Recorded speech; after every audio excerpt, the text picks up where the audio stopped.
नमस्कार, मैं नेहा स्वागत करती हूँ आपका न्यूज़ रांची मेल में। और इस वक्त मैं मौजूद हूँ राजभवन स्थित, जहाँ पे आप जान सकते हैं कि सदन से 145 सांसदों को निलंबन करने को लेकर के आक्रोश रैली जो है निकाली गई थी, जो कि जिला स्कूल से लेकर राजभवन तक था। वहीं हम जेएमएम के पिता कालम से बात करेंगे, उनसे जानेंगे क्या कुछ कहेंगे। 145 सांसदों को निलंबन कर दिया गया बिना बैठक किए, बिना बातचीत किए। अचानक देखिए, अब तो 147 की संख्या भी बढ़ गई है।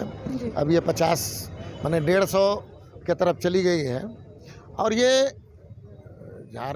हिंदुस्तान के लोकतांत्रिक इतिहास में काला दिन कहा जाए इसको, कि ऐसा पहले कभी नहीं हुआ कि इतने इतने सांसदों को निलंबित कर दिया गया। और निलंबन ही नहीं, इनको प्रवेश निषेध लगा दिया गया कि परिसर के अंदर में भी आप नहीं जा सकते।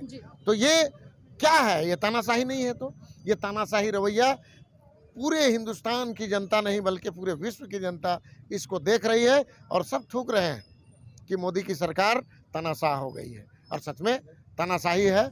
ये जो हिंदुस्तान लोकतंत्र है उसको राजतंत्र में बदलने की साजिश कर रहे हैं। ये चाह रहे हैं कि एक आदमी बोलेगा और पूरा 150 करोड़ 40 करोड़ जनता उसी को फॉलो करेगा। तो ऐसा नहीं चलता है। ये हिंदुस्तान है और हिंदुस्तान संविधान से चलता है। और हम बाबा साहेब भीमराव अंबेडकर के संविधान को मानने वाले हैं। और इनके तानाशाही रवैया पर हम किसी की मत पर चुप नहीं बैठेंगे। और जब तक इनका निलंबन वापस नहीं होता, हम अपना प्रतिकार करते रहेंगे और सड़क से सदन तक जो भी करना होगा हम लोग करेंगे। जी सर, क्या कुछ कहेंगे कि जनसभा की जो बातें होती थी उन्हें दबाने की कहीं ना कहीं कोशिश की जा रही है? निश्चित रूप से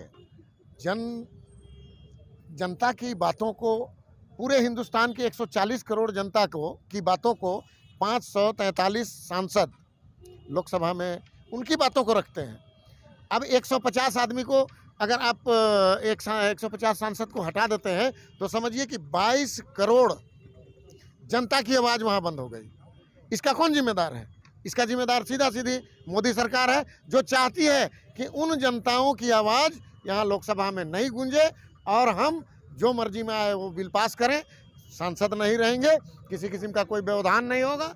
और इस तरह से उन्होंने कई बिलों को अभी 2 दिन के पहले पास भी किया। जी, वन संशोधन अधिनियम 2023 का बिल जो है उसको ग्राम सभा का भी हनन बताया जा रहा है। निश्चित रूप से देखिए, वन क्षेत्र में रहने वाले आदिवासी मूलवासी जो सैकड़ों साल से वन के भूमि को काट करके रहने लायक बनाए, खेती के लायक बनाए और उसमें रह रहे हैं, उस पर ये कुठाराघात कर रहे हैं। उससे करीब करीब हमको लगता है कि यहाँ 96 लाख परिवार प्रभावित होंगे।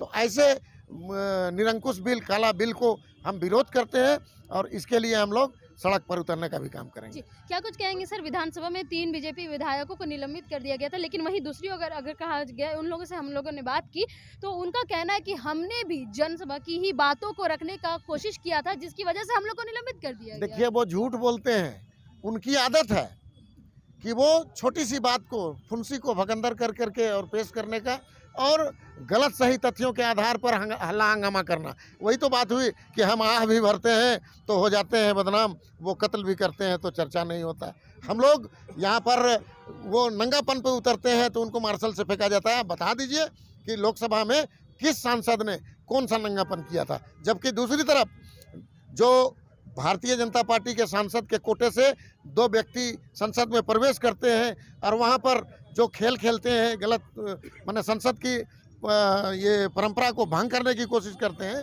आप हमें बताइए कि उन पर भारतीय जनता पार्टी की यही नीति वाली सरकार क्या कार्रवाई की। जी, अब आगे की रणनीति क्या होगी आप लोगों को? हम लोगों की रणनीति, आज हम लोग यहाँ बैठक हुआ है, 24 आज कार्यक्रम हुआ है, 24 तारीख को हम लोग बैठक बुलाए हैं घटक दल की, उसी में तय करेंगे। तो इंडिया घटक दल के सभी लोग आज पैदल मार्च कर राजभवन पहुंचे थे। वहीं दूसरी ओर इनका कहना है कि 24 तारीख को एक और बैठक बुलाई गई। अब देखने वाली बात होगी कि आगे की रणनीति क्या कुछ होती है। ऐसे ही ताज़ा तरीन खबरों के लिए बने रहे न्यूज़ रांची मेल के साथ। मैं रिपोर्टर नेहा।